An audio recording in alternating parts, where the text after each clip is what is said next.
written by a Malayali poet. And there is a pun entered. It is the first Aadhaar-linked poem. This poem is written by Aadhaar number 987654321001. The Shinkansen model accelerates to 217 miles an hour, cutting journey time to 3 hours from Ahmedabad to Mumbai. Mukesh sings Meri Gaadi Hai Japani in a soulful studio radio. Born post-war, Shinzo Abe smiles and waves and hugs like Hirohito. This bullet train is the Brahmastra of the epics, or the Narayana Shastra, or the Ramabana. Sometimes it is a Mohanastra that drugs billions of people, putting them in a daze. There is another bullet train. There is another bullet train, a 7.65 caliber Make in India model that passes through station with strange names like Kalburgi South, Pansare West, Dhabholkar Central. Its destination set in Bangalore, where it rockets through a pulsating heart. This train now will pass through under skin arteries and veins and nerves, tunneling through bone marrow and muscles, till it comes to rest on a magnificent spine bridge, perched like a toy train in a full moonlight, till the slightest breeze causes the compartments to topple into a depthless soul, one by one.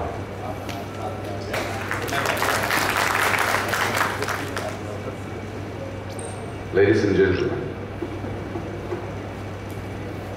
I am not here as a journalist. And I know you have not called me to talk as an actor.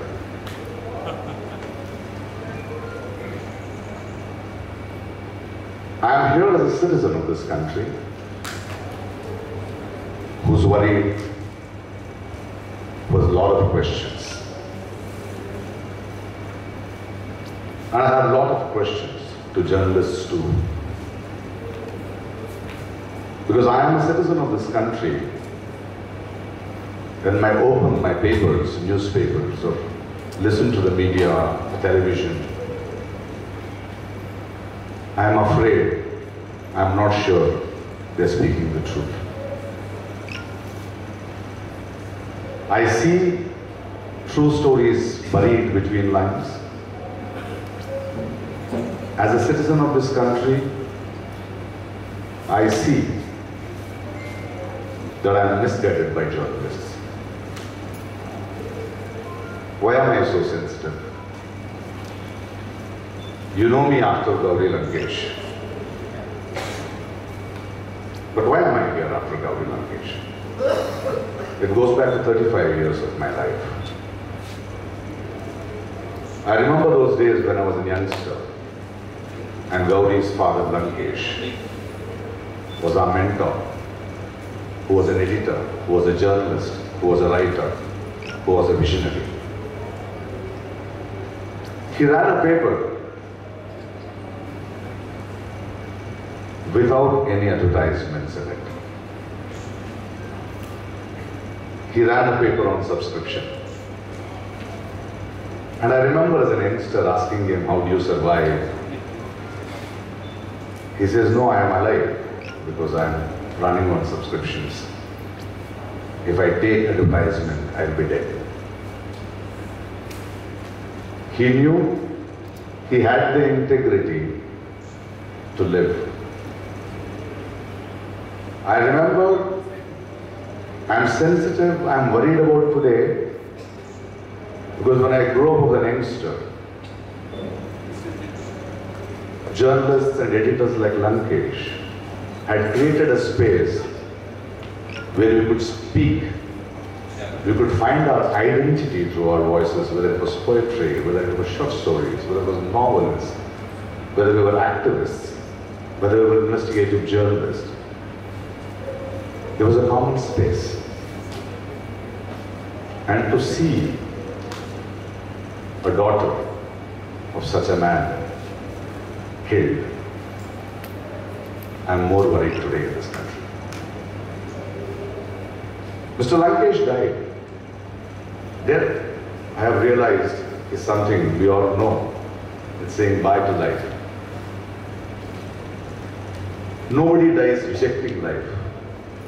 They live a life and they go. It's painful, but we say bye. But Gauri's death was not that. Somebody stopped her from living. Somebody stopped her from speaking. This is why I am here. This is why I have raised my voice. And I don't speak because somebody told me. I am here to share what I see. When I traveled to Karnataka during the elections, it is not the national press, it is not the national journalists who are being attacked. More is the regional.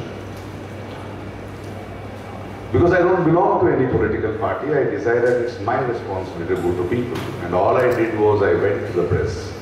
Every district media conferences I had, press meets I had, I knew I was speaking to somebody bought already.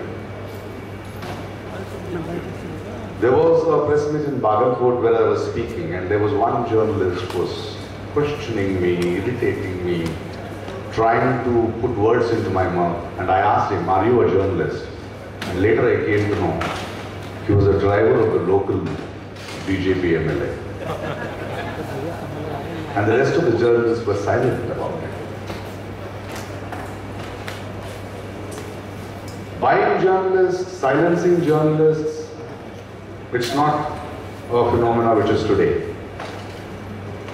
This has happened from decades. We have seen it. But what worries me is the organized way they're doing it today. None of those journalists who were my friends, who were very happy with me when I was an actor, with my performances when I used to write, were silent. I asked the local small newspaper that how come during these elections, all the papers had the advertisement of BJP in their cover page. And they said we were paid 3 months back. They had booked it. And I said, how much do you get? It's a very local paper. And he said, I get 2.5 lakh per day. The money is already paid for the next 60 days. There were journalists, my friends, who have grown with me with the protest movement of Karnataka, literary movement of Karnataka. And they said, no, we are not writing anything against you. We were silent. I said, how much did they pay you to be silent? There were people who were writing against me, creating wrong news about me, spreading fake news. But few, where I had my press meets, when I spoke the truth, they saw to it that was not in the press. They were paid to be silent. Some expressed their fear that you go away.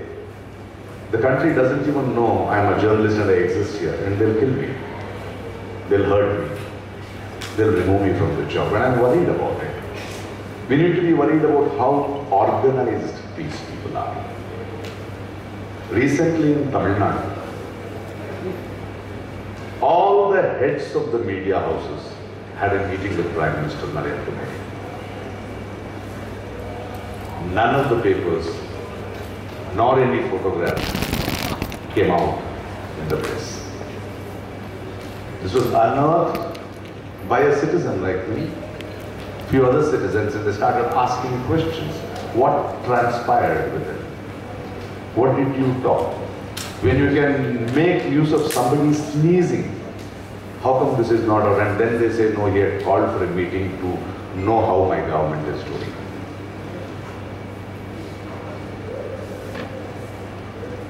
Why I am worried today is, we have known political parties starting their own papers. Fine. In the past, we have seen political parties, people in power, buying journalists, few of them. That is fine.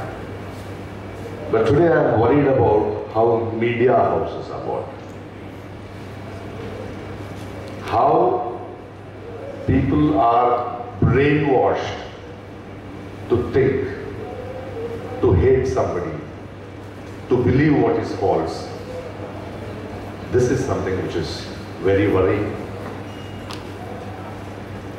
I'm not going to talk about details because there are a lot of other people who will talk. But I'm here as again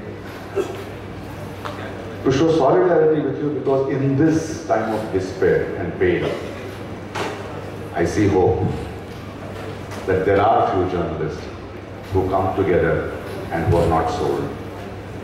And I'll end this talk with a poem, a British poem, which very much suits you, because you are the future, you are the hope, you are my strength for the fight we are fighting. I'll end by saying, this is a poem by a British journalist written in 1938, and a fellow journalist told me to read this out to you. You cannot hope to bribe or twist, thank God, the British journalist. But seeing what the man will do unbribed, there is no occasion to. I hope few of you will not sell yourself. We will pursue, we will continue to question with smile, without fear. And I see hope and light at the end of the tunnel. Thank you.